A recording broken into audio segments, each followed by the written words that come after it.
और बड़ी खबर उत्तर प्रदेश के मेरठ से है, जहां पर नाव पलटने से बड़ा हादसा हो गया, जिसके बाद गंगा में कई जिंदगियां तड़पती हुई नजर आई। रेस्क्यू ऑपरेशन चलाकर 13 लोगों को बचा लिया गया।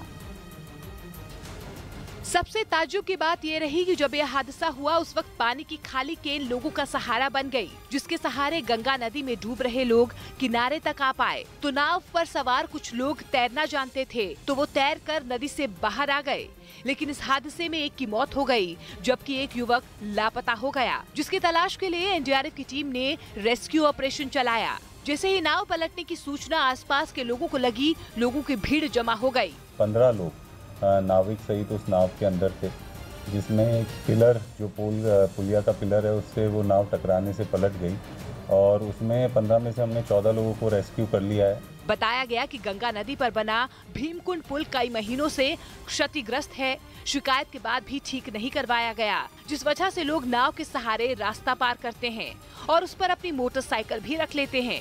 यह हादसा नाव के ओवरलोड होने की वजह से हुआ, जिसमें 13 लोगों को बचा लिया गया। तो वहीं एक युवक की मौत हो गई तो एक युवक का पता नहीं चल पाया।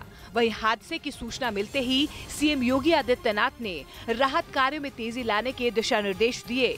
तो वहीं मौके पर राज्य मंत्री दिनेश खटीक भी पहुंचे। उधर यूक्रेन की जंग में मदद करने के बावजूद इलॉन मस्क अपने पीस प्लान से पलटे नहीं हैं। इलॉन मस्क ने एक बार फिर क्राइमिया को रूस का हिस्सा बता दिया और दुनिया को तीसरे विश्व युद्ध की धमकी तक दे दी।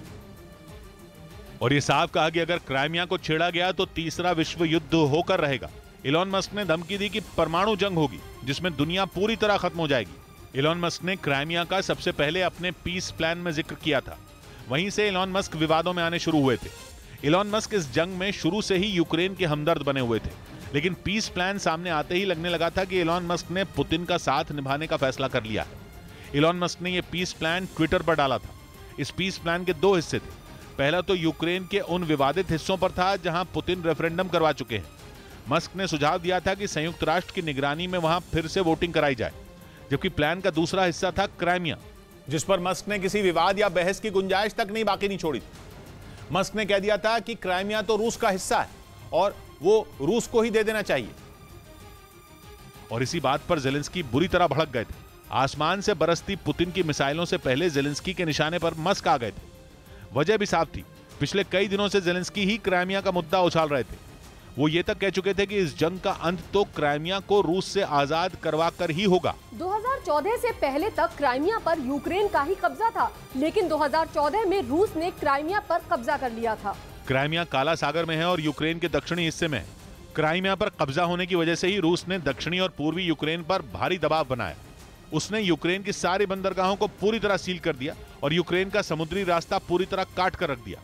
जेलेंस्की को लगता है कि अगर क्राइमिया पर यूक्रेन का कब्जा हो गया तो वो जंग का रुख पलटने में कामयाब हो जाएगा।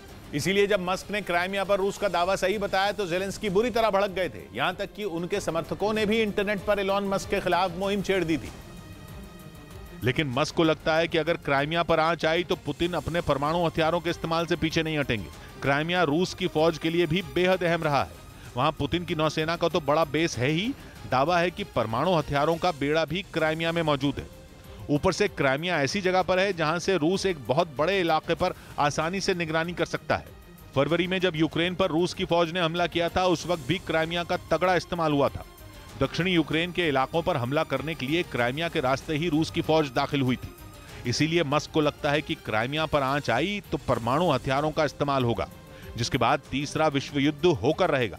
और एक बार अगर परमाणु हथियारों का इस्तेमाल शुरू हुआ तो पूरी दुनिया का अंत तय हो जाएगा।